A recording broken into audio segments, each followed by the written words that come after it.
اور ایک زخم جو کم گہرا تھا پچھلی ٹانگوں کے اوپر پیٹھ پر تھا۔ وہ صرف اتنی دیر تک زندہ رہنا چاہتا تھا کہ ہمیں گاؤں سے اختر تک لے آئے۔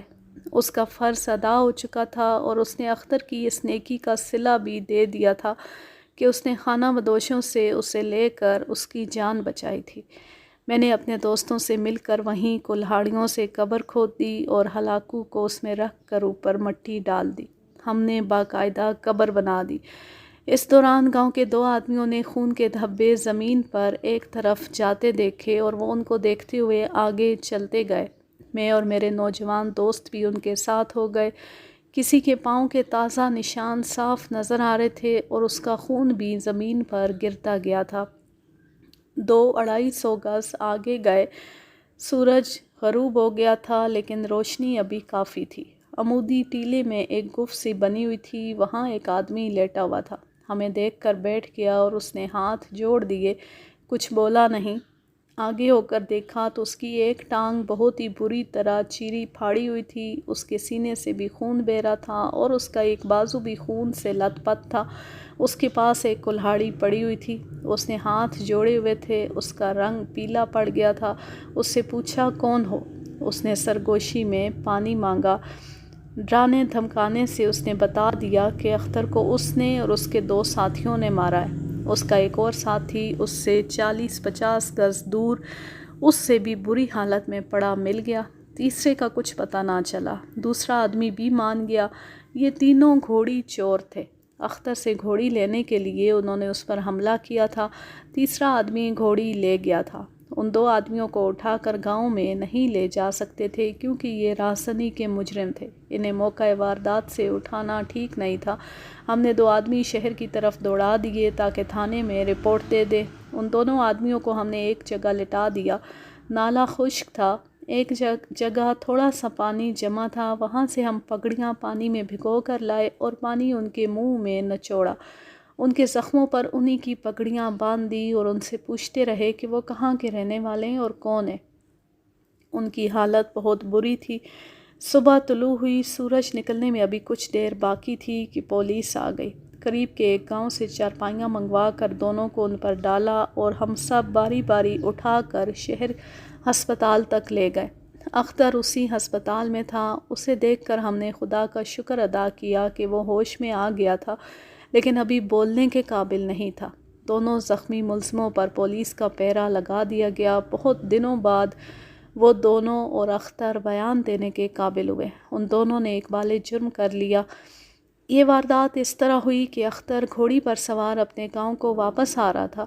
اس نے شام سے پہلے گھر پہنچنے کے لیے یہ خطرناک راستہ اختیار کر لیا۔ اسے اپنی جوانی اور اپنی دلیری پر بھروسہ اور ناز تھا۔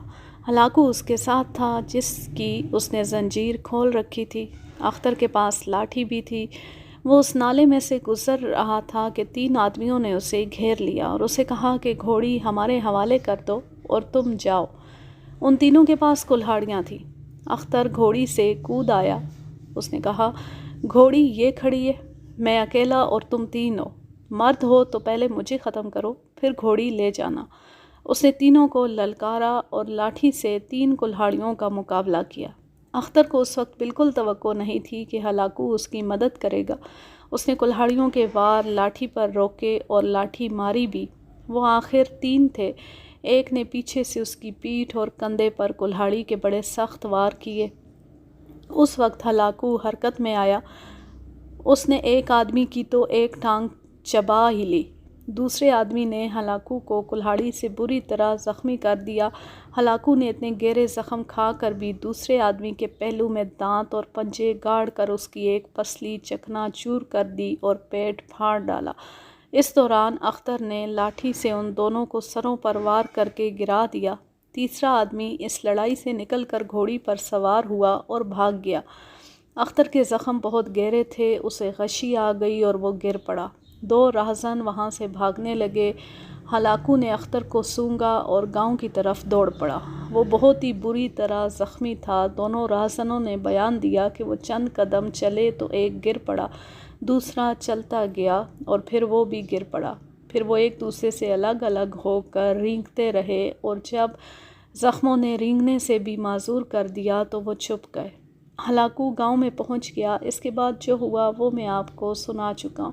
ان دونوں آدمیوں نے پولیس کے پاس اپنے تیسرے آدمی کی نشاندہی کی۔